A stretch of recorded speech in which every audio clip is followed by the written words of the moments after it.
Hi guys, Nikki Pearsprout here, and I want to start this vlog off with a story. In Vietnam, it's not uncommon for backpackers to buy a bike or a motorcycle in Hanoi or Ho Chi Minh, and then ride to the opposite city. For those of you who don't know, Hanoi is up in the north, and Ho Chi Minh is up in the south, hence why it makes sense.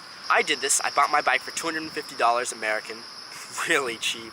I definitely got what I paid for. Throughout Vietnam, a lot of these backpackers get hurt. They get in a crash, they're very bandaged up.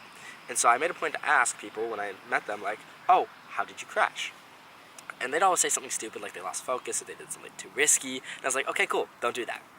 You know, trying to be smart, learn from other people's experience. And then I'm driving on this Vietnamese highway. I'm just outside of a small town. On a turn, I'm going 40 miles per hour, and the back tire pops.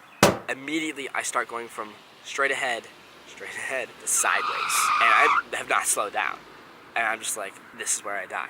So then I was like, no, I gotta pull myself out of it, I gotta do something. So I tried to straighten it out, and I just ended up sliding the other way, which is not what I wanted. Finally, the bike fell over. I slid on my back across the highway. I only had a tank top and shorts on, and then a backpack on my back, which thank God I did, because that took everything. My back would have had so much road rash, I probably would have had to go to the hospital. But instead, I just got scrapes on my elbow and my ankle, which actually, the ankle ones are still healing, which is not good. But anyway, my bike was just destroyed. I had to go take it to a mechanic so I could ride it the rest of the way. And as soon as I got there, I was like, done with this bike. I don't want to see it ever again. That was awful.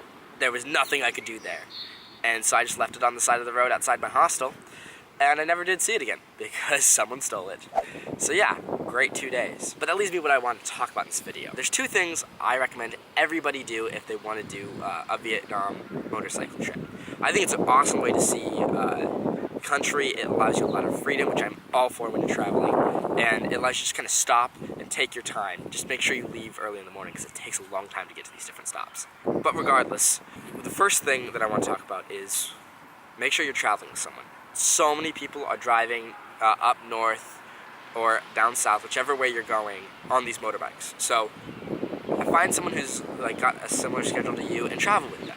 Obviously make sure you like them, but that way if you crash, they can make sure that you get help. Because if I had just had an hour later my tire had popped instead of when it did, I could have been just bleeding on the side of the road helpless, or gotten thrown off a cliff. I was in very mountainous range an hour after I crashed, so that could have been horrible, and I probably would have just bled out on the side of the road. That would have been it for me. Travel with someone. And the second thing is, get your bike checked, regularly, every stop, I would say. If you want to be overcautious, get it as soon as you get in and before you leave. Because if you crash and you have a crappy bike, riding for another 6 or 7 hours like I had to, it's not fun. It's really not fun, especially if it starts to get dark. That's why I'd say get your bike checked, because maybe it still would have happened to me, but it's very possible that the mechanic would have been like, oh yeah, no, you need to get this checked. And it's super cheap. It is so cheap. So easy to find a mechanic. It's so cheap to get that bike fixed. It's not even funny. Those would be my two recommendations for anyone who's thinking about going motorcycling through Vietnam. Again, I highly recommend it. It's a really cool way to see the country. It offers you so much freedom. It's the most freedom I ever had while I was traveling. But with freedom comes responsibility. It's really power when it comes responsibility, but close enough. Alright guys, thanks for watching, and if you liked the video, please put that thumbs up and subscribe if you haven't already, and hit the bell notification. That way you get notified whenever I put out new videos. As always, leave your leave your travel questions in the comments below. That way I can help you guys out, whether you're planning a journey or already on it. And with that, I will see you guys next time. Happy journeys. This is where I die. No, I gotta die. No, it's not fun. I gotta die. Not what I wanted.